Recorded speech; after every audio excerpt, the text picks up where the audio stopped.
Hello, I'm Axel Cruz, Manager of Arts Education here at Ford's. And I'm Tamikia Jackson, Ford's theater teaching artist. Welcome to the 2025 Lincoln Online Oratory Project, or LOOP, release party. We are proud to offer this program. We have been bringing oratory to classrooms for over 17 years.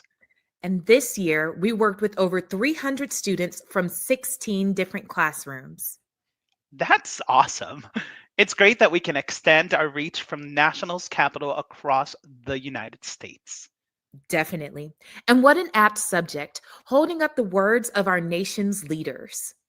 Yes, at Ford's, we believe words have power, and by studying the words of incredible orators like Abraham Lincoln, we are equipping the next generation with the tools to build the world they want to live in.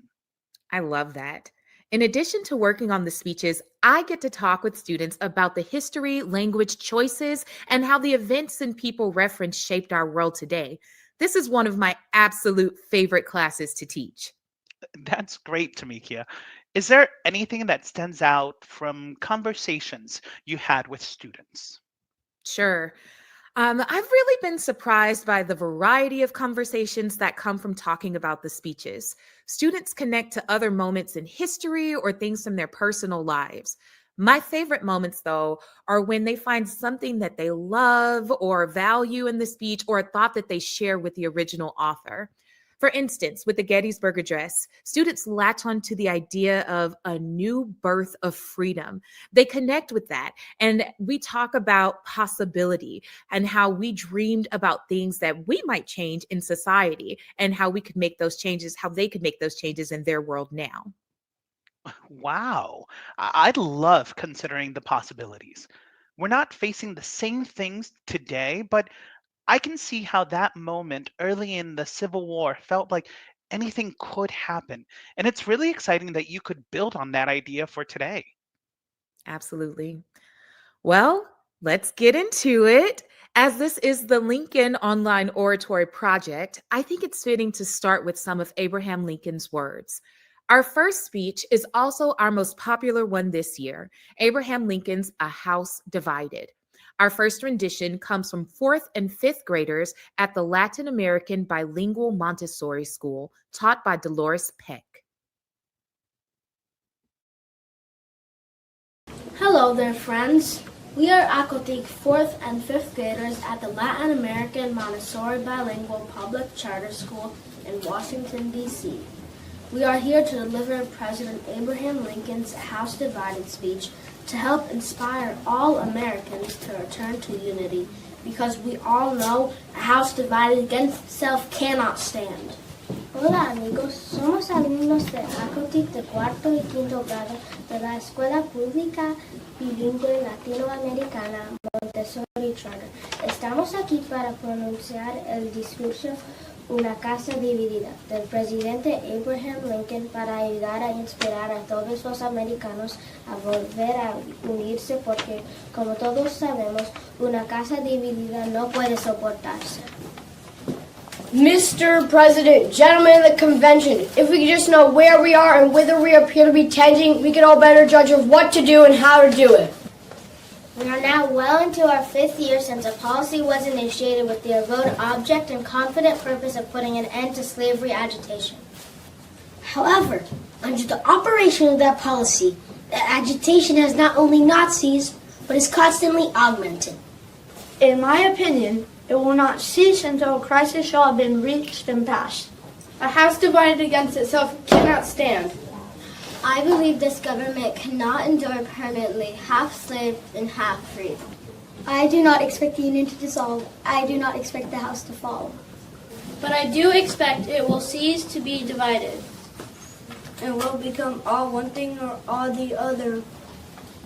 Either the opponents of slavery will arrest this further spread and further place it where the public mind shall rest. And belief that is on a course of ultimate extension, or its advocates shall press it forward. Until it shall become law in all of the states, old as well as new, north as well as south. Have we no tendency to this latter condition? Our cause then must be entrusted to and conducted by its own undoubted friends. Those whose hands are free and whose hearts are in the work, who do care for the result. 2 years ago, the Republicans of this nation mustered some 1,300,000 strong. We did this under a single impulse of resistance to a common danger with every external circumstance against us. Of strange, discordant, even hostile elements we gathered from the four winds. We fought the battle under the constant fire of a pampered, proud, disciplined army. Did we brave all then, only to falter now? Now when that same enemy is wavering, deserved, and belligerent, the result is not doubtful. We shall not fail. If we stand firm, we shall not fail. Wise counsels may accelerate or mistakes delay, but sooner or later the victory is bound to come. A house divided against itself cannot stand. That was so lovely. They sounded great, and I liked the mix of individuals and group voices. The background was a nice touch too. Up next, we have Buter Elementary students taught by Patricia Creek performing to Captain John Smith.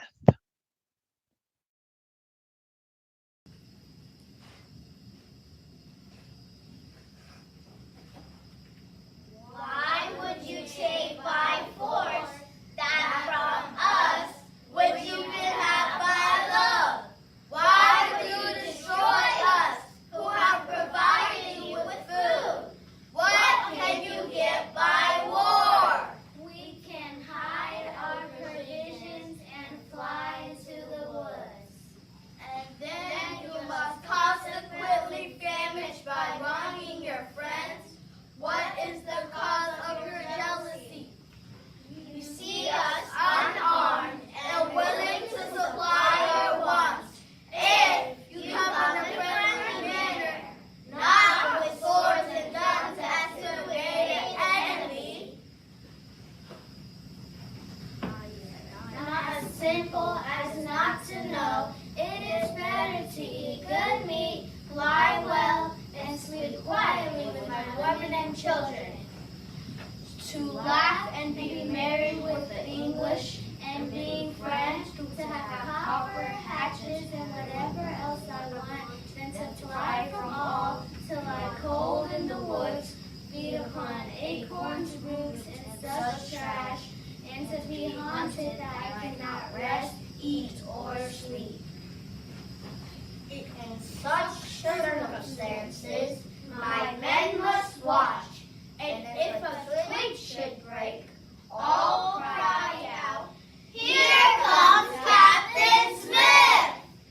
And so in this miserable manner, to end my miserable life, and Captain Smith, this might soon be your fate too, through your rashness and unadvisedness. I therefore exhort you to peaceable counsel, and above all, I insist that the guns and swords, the cause of all our jealousy and uneasiness, be removed and sent away.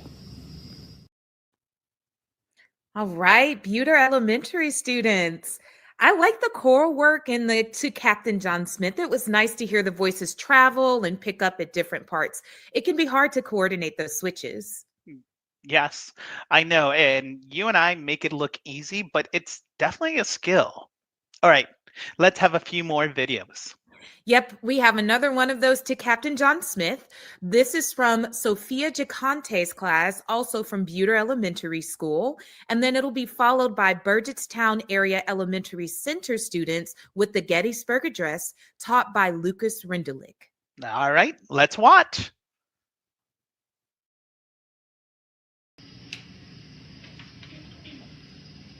Why should you take by force that from us which you can have by love? Why should you destroy us who have provided you with food? What can you get by war? We can hide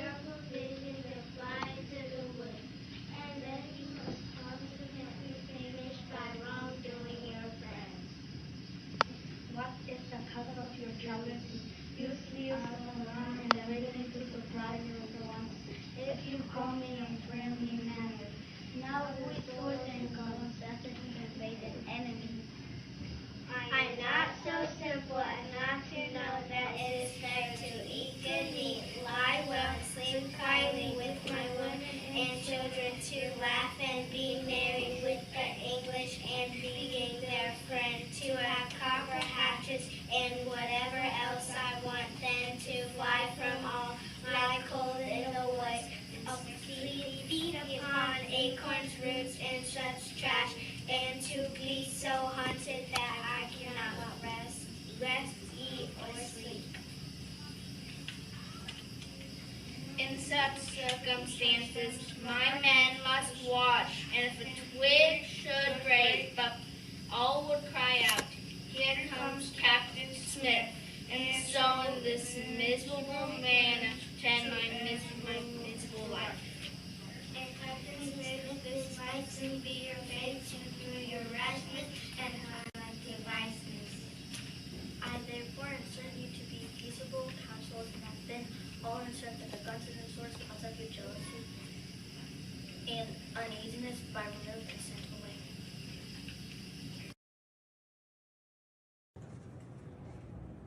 Fourscore and 7 years ago, our fathers brought forth on this continent a new nation conceived in liberty and dedicated to the proposition that all men are created equal. Now we are engaged in a great civil war, testing whether that nation or any nation so conceived and so dedicated can long endure. We are met on a great battlefield of that war. We have come to dedicate a portion of that field as a final resting place for those who here gave their lives, that that nation might live.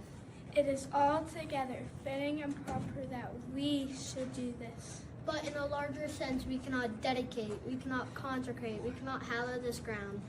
The brave men, living and dead, who struggled here have consecrated it, far above our poor power to add or detract.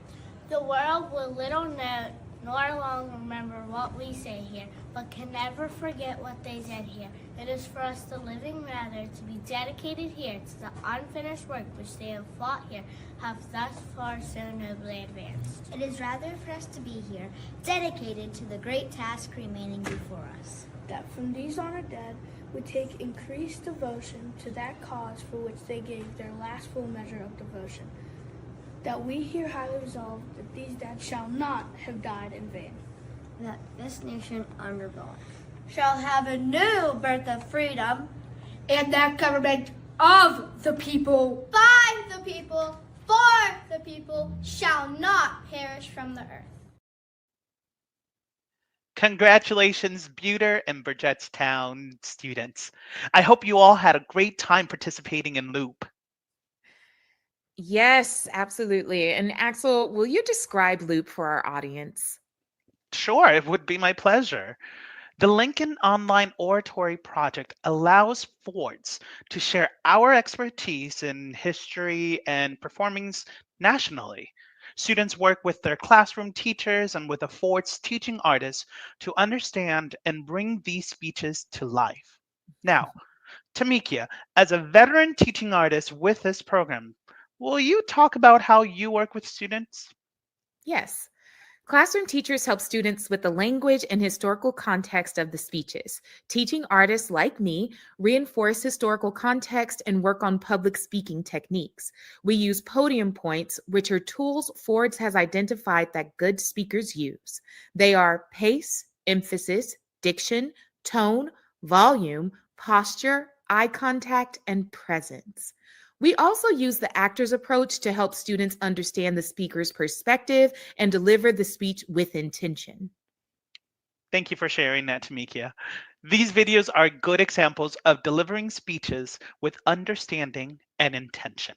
And you do all of that in just 3 visits. It certainly goes by fast, but our teaching artists are experts at adapting the material, and it's always great to see students integrate the tools themselves and make their own observations about what's working and what's not. Well, Making observations and giving feedback is one of our core strategies. I want to invite our audience to take note. What are you seeing in these videos? Take a moment to comment in the chat about something you like or appreciated about our performers or this program. Mhm. In the meantime, we have two videos of Lincoln speeches. We will see the students from Canyon View Elementary School, taught by Jocelyn Smurs, performing the Cooper Union and the address to the 166th Ohio Regiment. In his speech last autumn at Columbus, Ohio, Senator Douglas said, Our fathers, when they framed the government under which we live, understood this question just as well, and even better, than we do now.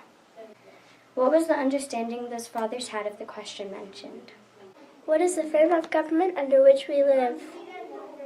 The answer must be the Constitution of the United States. Who are our fathers that framed the Constitution? I suppose the 39 who signed the original instrument may be fairly called our fathers.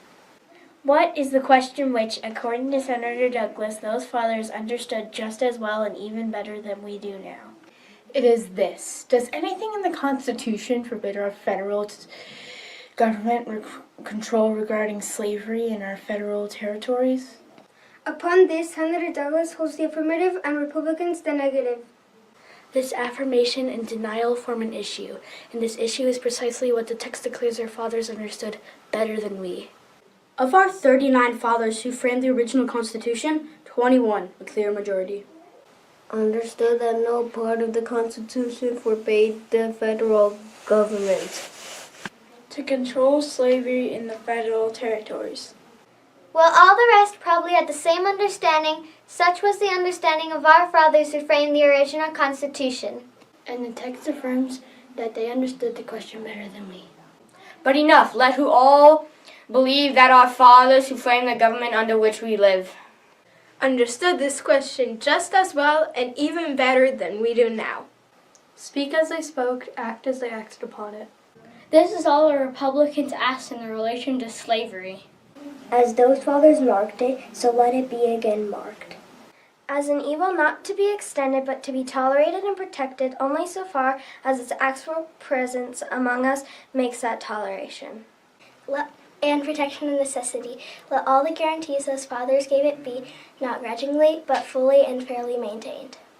For this Republicans contend, and for this they will be content.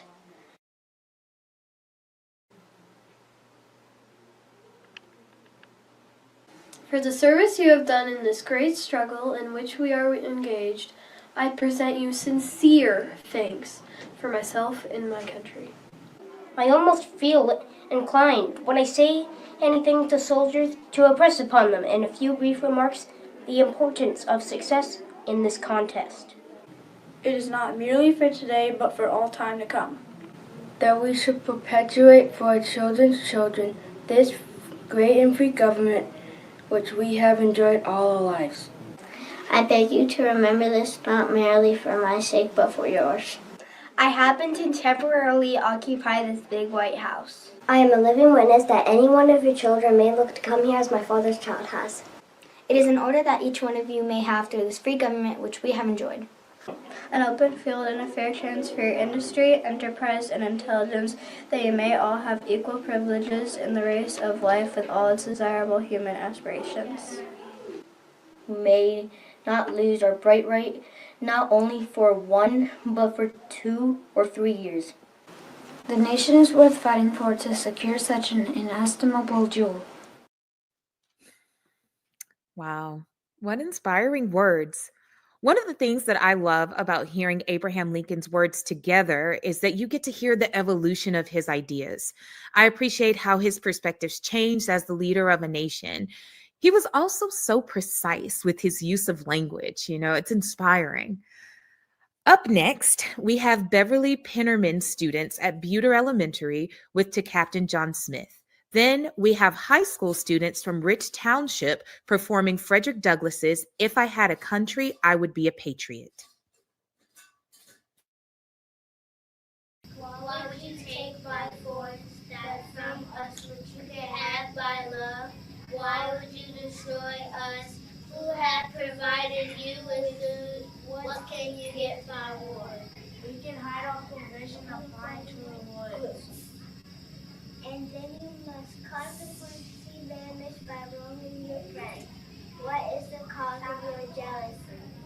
You see us unarmed, and willing to supply your wants. If you come with friendly banner, not with swords and guns, as to invade an enemy.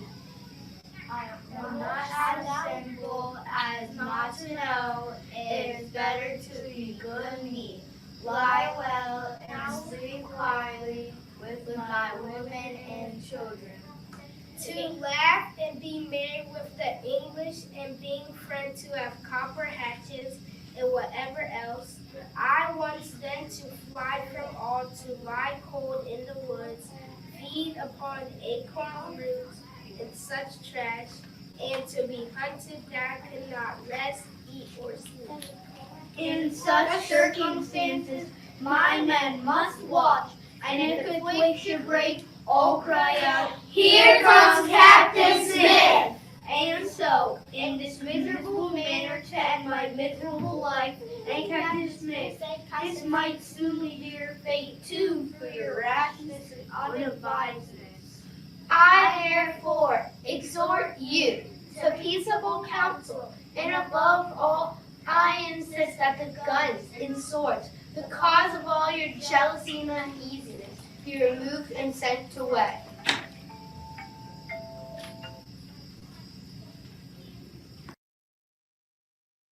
Ours is a glorious land, and from across the Atlantic we welcome those who are stricken by the storms of despotism. Yet the damning facts remain. There is not a root of earth under the stars, an eagle of your flag, where a man of my complexion can stand free.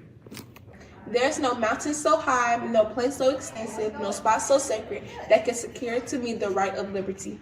Wherever waves the Star-Spangled Banner, there the bondman may be arrested and hurried back to the jaws of slavery. This is your land of the free, your home of the brave. Freedom was till I got beyond the limits of the American Eagle.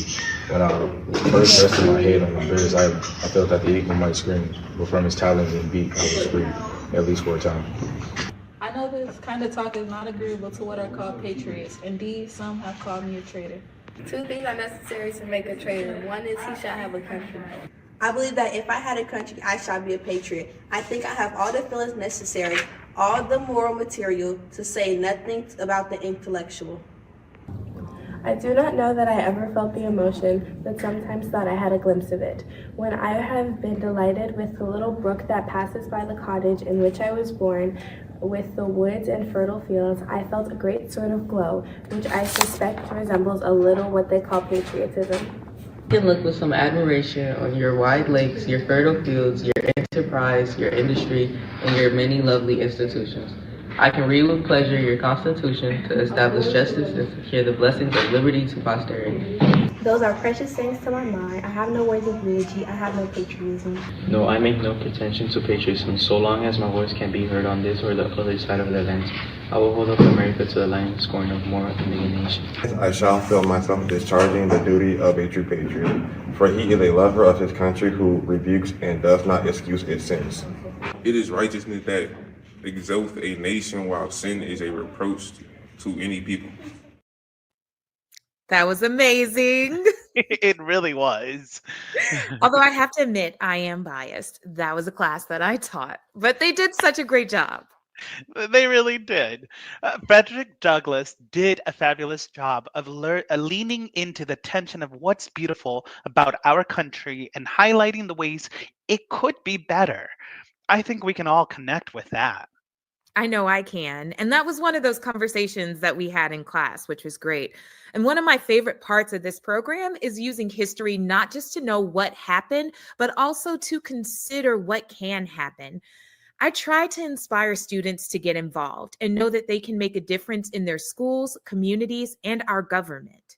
Absolutely. And now is a great time to thank the other teaching artists for this program. We wouldn't have videos to watch without your work. So Thank you. Thank you to Chelsea D. Harrison. Thank you to Victoria Reinsold, W.E. Ellington Felton, and Max Johnson. Now, we have another speech coming up.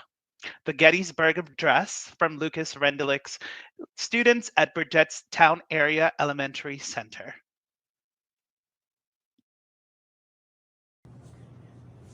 Fourscore and 7 years ago, our fathers brought forth on this continent a new nation conceived in liberty and dedicated to the proposition that all men are created equal.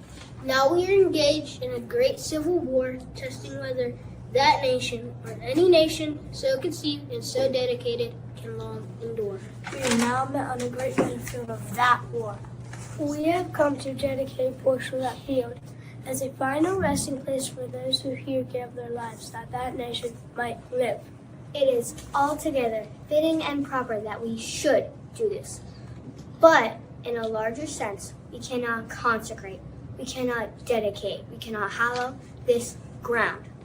The brave men living and dead who struggled here have consecrated it far above our poor power to add or detract. The world will little know nor long remember what we say here, but it can never forget what they did here.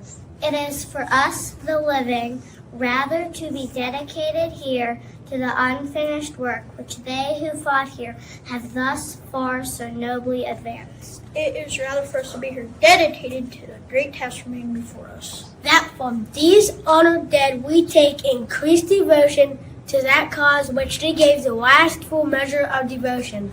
That we here highly resolve that these dead shall not have died in vain. That this nation, under God, shall have a new birth of freedom.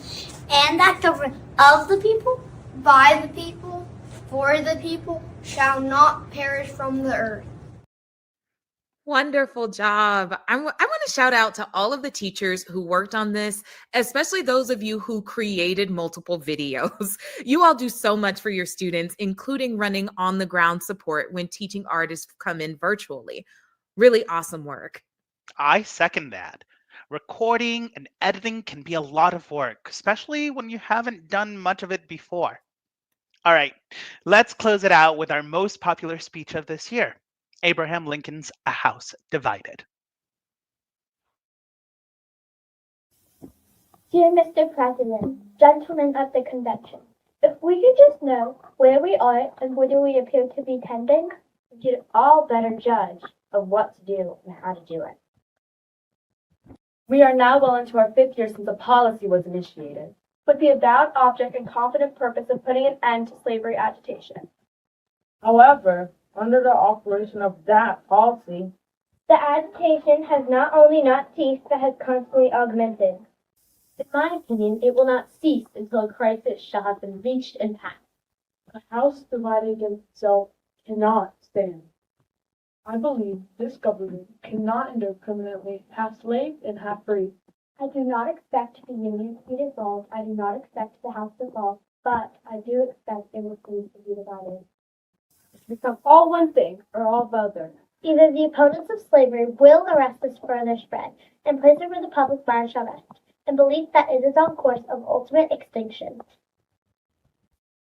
Or its advocates shall press it forward, until it shall become alike lawful in all of the states. Old as well as new, north as well as south. Have we no tendency to this latter condition? Our cause then must be entrusted to and conducted by its own undoubted friends. Those whose hands are free and whose hearts are in the work, who do care for the result. 2 years ago, the Republicans of this nation mustered some 1,300,000 strong. We did this under a single impulse of resistance to a common danger, with every external circumstance against us. Of strange, discordant, even hostile elements we gathered from the four winds. We fought the battle through under the constant hot fire of a pampered, proud, disciplined army. Did we brave all then only to falter now? Now when the same enemy is wavering, dissevered, and belligerent. The result is not doubtful. We shall not fail. If we stand firm, we shall not fail. Wise counsels may accelerate and mistakes delay, but sooner or later the victory is sure to come. All right. What a great ending to our release party. Wonderful job, students from Oak Knoll School. Axel, this has been such a blast. It absolutely has. But before we go, we should mention that we will have this program again next year. You can bring Loop to your classroom. We will be accepting applications starting in the fall of 2025. Wonderful. Yes, I strongly advise teachers to take advantage of this free resource and the talented teaching artists available. Wonderful. I love this release party. It's a great way to celebrate student work and another way to share these speeches. It also allows us to think about what we value. It's very, very true.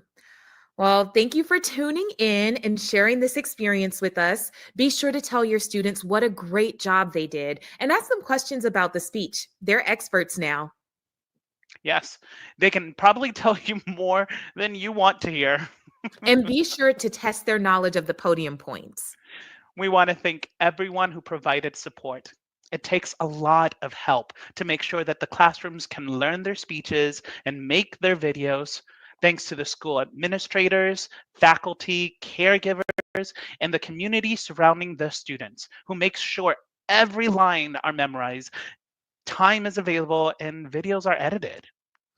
We would also like to thank our education sponsors. Ford's Theater education programs are supported by Bloomberg Philanthropies, BP America, DC Commission on the Arts and Humanities, the Hearst Foundations, Institute of Museum and Library Services, the Honorable Anita B., and the Honorable Timothy J. McBride, National Park Service, National Park Foundation, PwC, Southern Company, and Visa Inc., with additional support from United Airlines.